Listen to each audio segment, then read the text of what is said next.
fact that you have BlackRock so embedded with the Democrats specifically, and also have this historical precedent with Trump when he was in office last time, it seems very likely that they'll be doing this again. So I guess my role in this is to try and generate awareness so we can have a discussion before that time of crisis when people are emotional and afraid and concerned about their money. Wall Street banks that have a history of predatory and arguably criminal behavior. And so, I think there needs to be a much larger structural change, I guess, that the fact that our money is being taken from us ostensibly to provide services to us. And if you believe in the development agenda abroad, the rest of the world, but we know if you look into it that that's not actually what is happening. This money is being used to benefit this particular group that has taken control of our institutions. You have no clue what BlackRock is planning, and it's far more dangerous than most people realize. This isn't just an asset manager moving money, it's a global engine reshaping risk, governance, and control. Trillions of dollars, algorithmic decision making, and predictive systems are quietly converging to influence not just markets, but society itself. Whitney Webb exposes the hidden architecture behind BlackRock's power, and the implications are shocking. Generally what happens is that the government says people are scared and emotional. They clamor for some sort of solution from the government, and the government offers some sort of solution.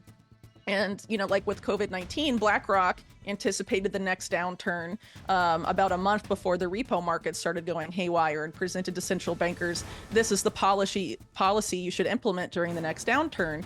And it's very possible that BlackRock is working on policy papers, for central bankers or other people. Most people understand BlackRock as an asset manager. It is commonly described as a firm that oversees trillions of dollars on behalf of clients, including pension funds, retirement accounts, governments, and major corporations. That description is accurate, but it is incomplete. I think perhaps they're confident that they have a lot more it's much easier to manipulate people now than perhaps in times past. At the center of this influence is a platform known as Aladdin. Publicly, Aladdin is described as a portfolio management system. In practice, it operates as a comprehensive risk engine capable of ingesting enormous quantities of financial data, stress testing institutions, and modeling market behavior under different crisis scenarios. Major banks use it, central banks rely on it, asset managers integrate into it. Trillions of dollars are positioned based on its assessment of volatility, credit exposure, and systemic fragility. Capital allocation is no longer guided solely by human intuition or macroeconomic theory. It is increasingly routed according to algorithmic evaluations of instability. It seems like they seem to be designing the policies, I guess, and they've, had in the Biden administration over the past 4 years, they've been leading his former BlackRock executives have been leading his economic team, bringing us to where we are now, and likely influencing what will happen over the next couple of years whenever or up until this crisis emerges. Larry Fink, BlackRock's CEO, has consistently framed his philosophy around reducing uncertainty and controlling volatility. Markets, in his view, function best when risk is measurable and contained. That premise is not controversial within finance. The problem emerges when the logic of risk management expands beyond markets. Financial systems do not exist in isolation. They are affected by elections, regulatory shifts, geopolitical conflict, public unrest, and social transformation. Each of these introduces unpredictability, and in financial language, unpredictability is volatility. Volatility is danger. Because a lot of people aren't really aware or really follow up on where their taxpayer money is going. And there's a lot of trust that I think people have placed in congressional representatives that they're going to do that due diligence for them. But most people in Congress are multimillionaires who are funded by billionaires and multi-billionaires, and tend to have the interests of those people at heart and not exactly, the regular Americans. When risk becomes the central organizing principle of capital at global scale, it inevitably intersects with governance. Political decisions move markets. Policy experimentation introduces uncertainty. Public dissent can disrupt economic forecasts. If stability is treated as the highest value within financial architecture, then any social force that produces instability begins to appear as a variable to manage. At that point, the logic of market starts migrating into political structure.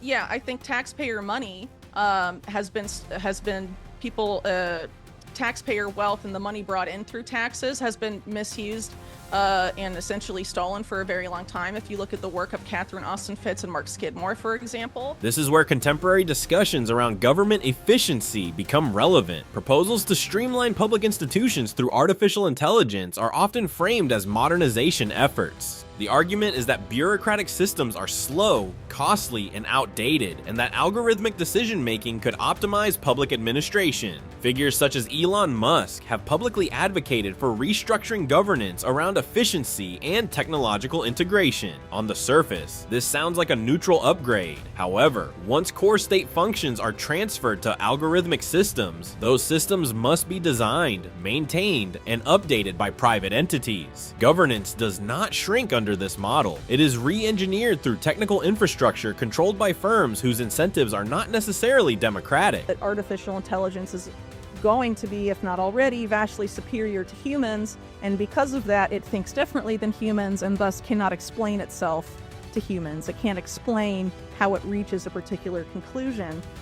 And so, but because we should, almost religiously believe that AI is much more intelligent than humans, that we should accept its conclusions without question.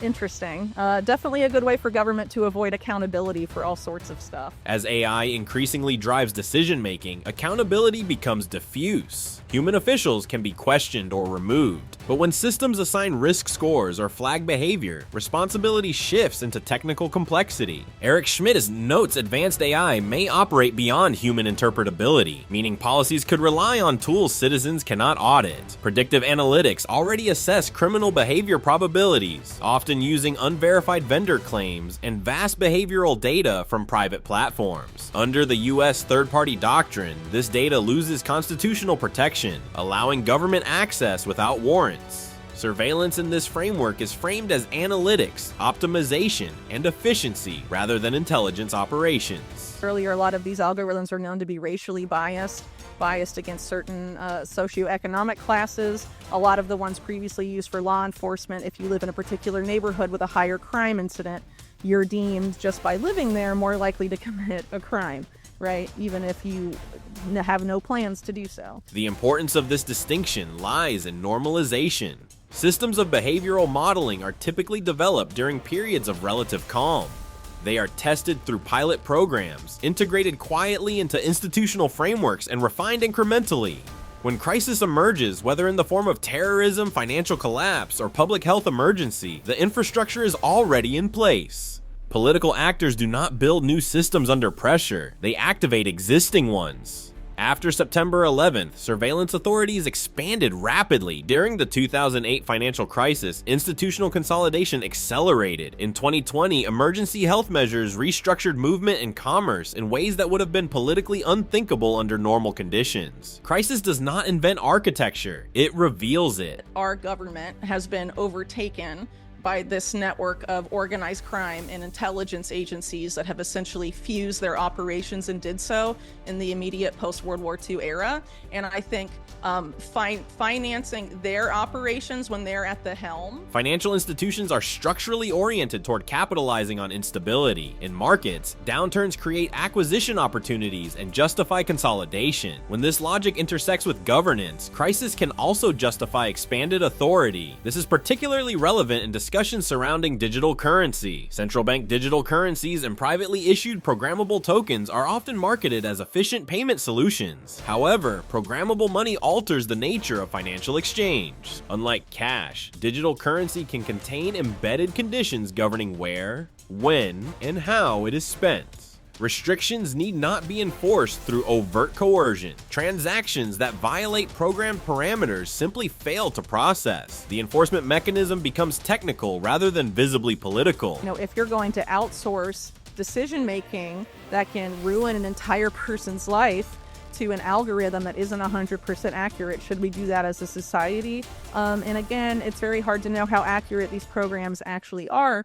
So for example, if the company says it's 90% accurate, that's the company saying it. Is it independently vetted? Really, none of these statistics about accuracy are independently vetted. If financial institutions can model credit risk, geopolitical instability, and liquidity exposure on a global scale, incorporating behavioral metrics into similar systems is a logical extension rather than a radical leap. Spending patterns, social interactions, and digital activity can serve as measurable indicators, which are then converted into scores. These scores can influence access, permissions, and economic opportunity. In such a framework, decentralization at the network level does not ensure structural autonomy if identity verification and transaction validation remain centralized and surveilled. Programmable money transforms compliance into an automated process, embedding control directly into the system rather than relying on enforcement. Energy governance adds another dimension. Early technocratic proposals envisioned reorganizing economies around measurable energy units instead of traditional currency. While impractical a century ago, today's smart grids, real-time consumption tracking, and ESG metrics shape capital allocation. Carbon allowances or sustainability scores embedded in digital wallets could tie consumption directly to compliance, making environmental stewardship a programmable, automatic function rather than aspirational guidance.